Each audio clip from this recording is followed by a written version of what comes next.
Well, greetings, sales managers, directors of sales, executive vice presidents of sales and marketing, chief marketing officers, and chief revenue officers.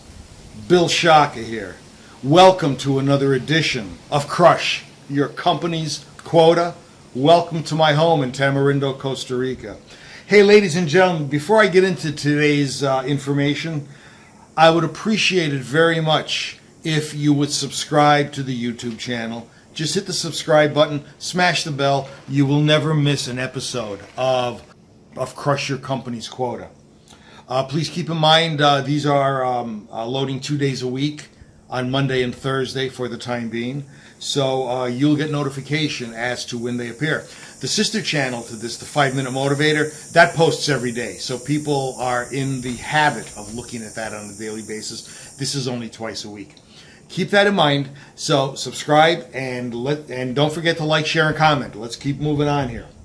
Okay, today, what does it mean to prepare for a sales call?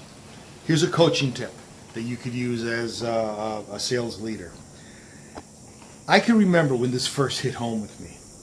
Whenever I would go out on a sales call with one of my sales reps, I was new in the training business, and this is a pretty complex business to understand, especially if you have several vendors that you're dealing with, several different product lines, several different underlying sales methodologies, as well as products, etc. So I always ask them to spend about 15 minutes before we would leave preparing for the sales call. So if the sales call was at 2 o'clock and it was a half an hour ride, we need to leave by 1:30. But I would give them from 1:15 to 1:30 to prepare for the sales call. And I remember walking into one young lady's office about 5 or 6 minutes after she was supposed to be preparing for the sales call. And she was looking basically at the walls, at her empty desk. And I said, what are you doing? She said, well, I guess I'm preparing for the sales call. I said, how? What are you doing to prepare for the sales call? And her response is pretty simple. I don't know. So I went back to my office and I thought through, what does that mean to prepare for a sales call?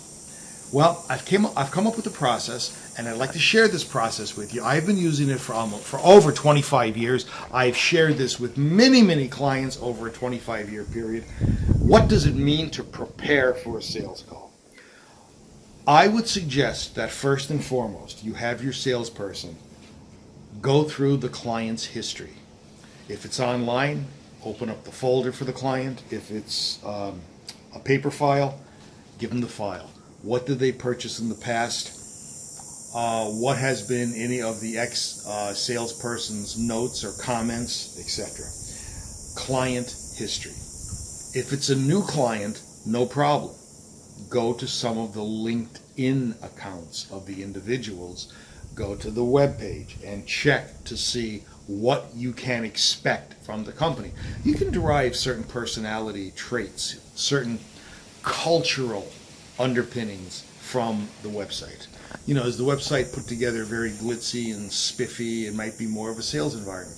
Is it more sedate, more quiet, and more in repose?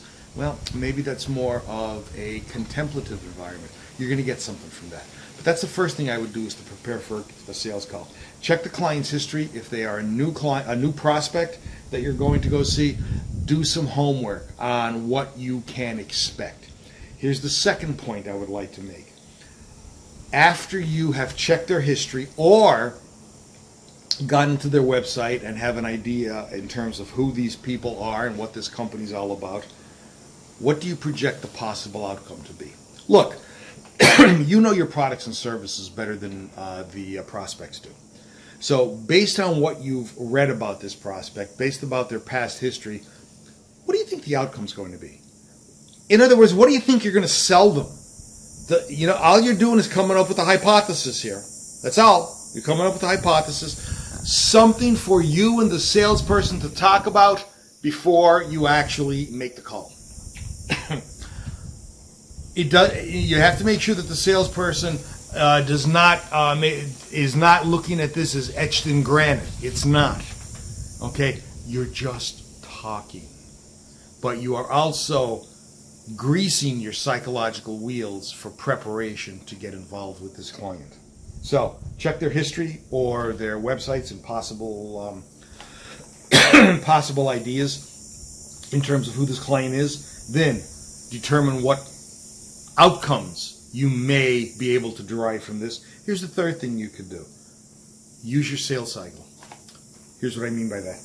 You know your sales cycle, whatever the steps are in the sales cycle: pre-prospecting, prospecting, approaching the client, etc., all the way to closing, getting